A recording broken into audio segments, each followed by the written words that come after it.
नमस्कार विद्यार्थी मित्रांनो, मी अमोल आगरकर इंजिनियर अमोल चॅनलमध्ये पुन्हा एकदा आपले मनापासून स्वागत करतो।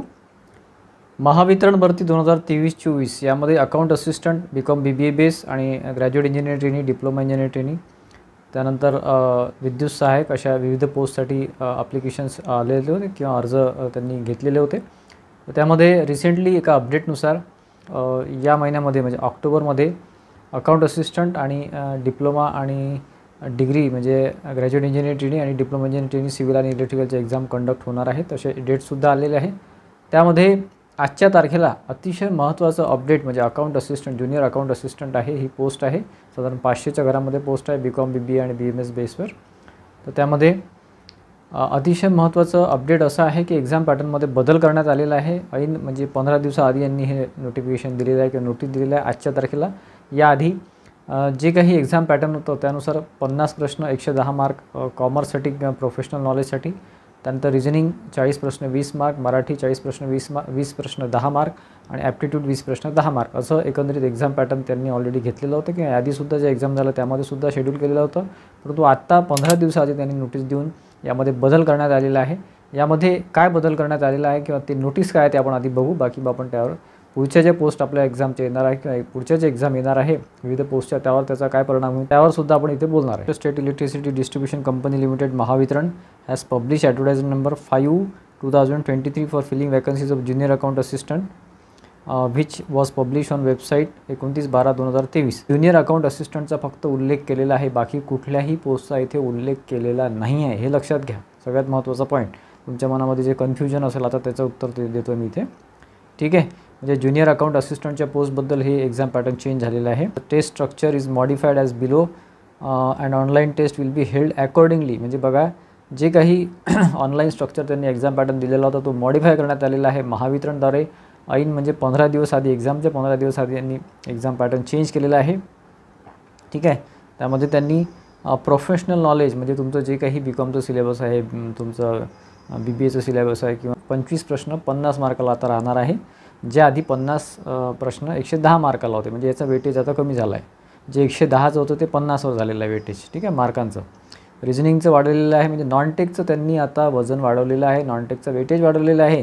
रिजनिंग 20 प्रश्न 40 मार्क केलेले आहे, ॲप्टिट्यूड 15 प्रश्न 30 मार्क, मराठी 15 प्रश्न 30 मार्क। म्हणजे जे नंबर ऑफ क्वेश्चन्स आधी 130 होते ते क्वेश्चन्स आता 75 केलेले आहे आणि मार्क्स ॲज इट इज म्हणजे 150 मार्क ठेवलेले आहे। आणि सगळ्यात महत्त्वाचा पॉईंट इथे बघा, मराठी आणि इंग्रजी या दोन भाषांमध्ये तुम्हाला पेपर बघायला मिळणार आहे। आधी असं होतं की फक्त इंग्लिशमध्ये पेपर राहायचा, हे यांनी चांगलं केलेलं आहे की मराठी आणि इंग्लिश दोन लँग्वेजमध्ये हा पेपर राहणार आहे। म्हणजे तुम्हाला मराठीमध्ये सुद्धा क्वेश्चन वाचून रीड करून त्याचं उत्तर देता येईल किंवा इंग्लिशमध्ये सुद्धा देता येईल, हे अतिशय चांगलं केलेलं आहे। आधी फक्त इंग्लिशमध्ये होतं, ठीक आहे। आणि 75 मिनिटांची ही टेस्ट राहणार आहे। आधी जी होती ती 120 मिनिटांची होती, आता 75 मिनिटांची राहणार आहे, म्हणजे साधारण सव्वा तासाची ती टेस्ट राहील आपली, ठीक आहे। 30/9 म्हणजे कालच्या तारखेचं हे नोटीस आहे।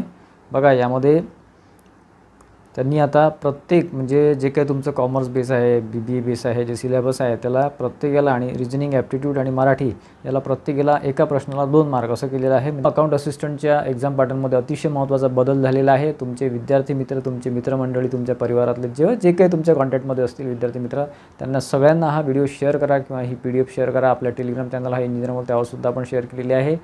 त्यांना ही माहिती मिळणं अतिशय गरजेचं आहे, कारण फक्त 15 दिवस एक्झामला राहिलेले आहे। आता यांनी नोटीस दिलेली आहे एक्झाम पॅटर्न चेंजची। आणि यामध्ये आता बघा, सिलेबस तेच आहे, सगळं बाकीच्या गोष्टी तेच आहे, म्हणजे अभ्यास तुम्हाला तेवढाच करायचा आहे, अभ्यासामध्ये काही बदल नाही आहे, परंतु मार्कांमध्ये बदल झालेला आहे, क्वेश्चन्समध्ये बदल झालेला आहे, ठीक आहे। आधी कॉमर्स बेस्ड जे सिलेबस होतं त्याचा तुम्हाला जास्त अभ्यास करायचा होता, कारण त्याला वेटेज जास्त होतं, 110 मार्क होते आणि बाकी 40 मार्कामध्ये बाकी नॉन टेक होतं। आता नॉन टेकला अतिशय जास्त वजन आलेलं आहे, वेट आलेलं आहे।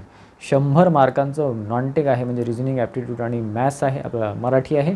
आणि फक्त 50 मार्कांचं म्हणजे 25 प्रश्न 50 मार्क हे तुमच्या कॉमर्स बेस सिलेबसला आहे।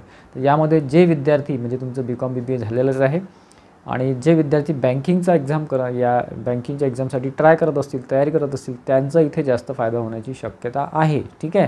त्यांना आधीसुद्धा फायदा झाला असता, परंतु त्यांचा इथे फायदा होण्याची काय शक्यता आहे, कारण बँकिंगच्या सिलेबसमध्ये नॉनटेकला किंवा ॲप्टी रिझनिंगला अतिशय जास्त महत्त्व असते. फॉर एक्झाम्पल मी एक्झाम देतो आहे आता अकाउंट असिस्टंटची आणि माझं बँकेची तयारी खूप जास्त आहे. तर आता याआधीसुद्धा ते मुलं सिलेक्ट व्हायचे एक्झाममध्ये जास्त, परंतु आता त्यांचे प्रमाण जास्त झालेलं, आता त्यांचं वेटेजही खूप वाढलेलं आहे.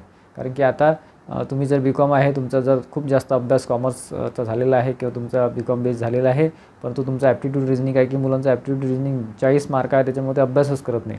आता तुम्हाला 15 दिवसामध्ये त्याचा अभ्यास खूप जास्त करावा लागणार आहे. या आधीच्या काल परवाच्या व्हिडिओमध्ये आपण खूप डिटेलमध्ये सांगितलेलं आहे की नॉनटेकला अतिशय जास्त महत्त्व आहे. आता त्याचं महत्त्व आणखी जास्त वाढलेलं आहे, लक्षात घ्या. त्यामुळे अजूनही जर तुम्ही नॉनटेकला हात लावला नसेल किंवा प्रॅक्टिस कमी असेल तर प्रॅक्टिस जास्त करा. 75 प्रश्न 150 मार्क आहे, परंतु याला वेळ कमी मिळतो. बघा 75 मिनिटाचा तुमचा पेपर राहणार आहे, परंतु रिझनिंग ॲप्टीमध्ये खूप वेळ जातो, लक्षात घ्या. आणि काही काही विद्यार्थी असे आहेत, आमच्या ITIच्या विद्यार्थ्यांकडून आम्हाला माहिती अनुभव आहे की ॲप्टिट्यूडला हातच लावलेला नसतो, कारण ॲप्टिट्यूड सगळ्यांना कठीण जाते, बऱ्याचशा विद्यार्थ्यांना कठीण जाते. परंतु तुमचा बँकिंगचा जर अभ्यास चांगला असेल, आधीपासून तुम्ही बँकिंगच्या काही एक्झाम दिल्या असतील तर तुमची तयारी अतिशय चांगली असेल आणि आता तुम्हाला त्याचा जास्त फायदा होईल. ठीक आहे. तर मित्रांनो, सगळं सिलेबस वगैरे सगळं सेम आहे, त्याच्यामध्ये काही बदल झालेला नाही आहे, परंतु जे काही वेटेज आहे त्याच्यामध्ये अतिशय मोठा बदल झालेला आहे. त्याच्यामुळे व्हिडिओ नक्की शेअर करा, जेणेकरून इतर विद्यार्थ्यांनासुद्धा माहिती पडेल. अन्यथा त्यांना माहिती पडणार नाही आणि डायरेक्ट एक्झामला जातील आणि तिथे बघतील की सगळं चेंज झालेलं आहे आणि गोंधळून जातील. असं व्हायला नको. त्याच्यामुळे व्हिडिओ बऱ्याचशा विद्यार्थ्यांना, जास्तीत जास्त विद्यार्थ्यांना शेअर करा अशी माझी विनंती आहे. ठीक आहे. आणि राहिला प्रश्न बाकीच्या पोस्टचा, तर बाकीच्या पोस्टचा इथे काहीही उल्लेख नाही, लक्षात घ्या.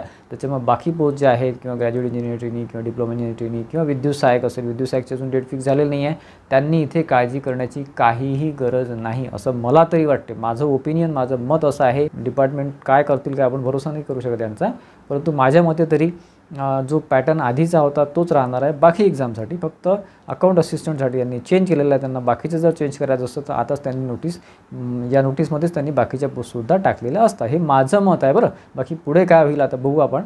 तर आशा करतो मित्रांनो की अतिशय महत्त्वाचं अपडेट आहे. तुम्ही लाईक करा आणि जास्तीत जास्त विद्यार्थ्यांना शेअर करा, जेणेकरून त्यांनासुद्धा ही माहिती मिळेल. आणि आपल्या चॅनलला सबस्क्राईब केलं नसेल तर बेल आयकॉन दाबून सबस्क्राईब करा, जेणेकरून जे महत्त्वाचे अपडेट्स येत राहतात ते तुम्ही कधीच मिस करणार नाही. धन्यवाद मित्रांनो.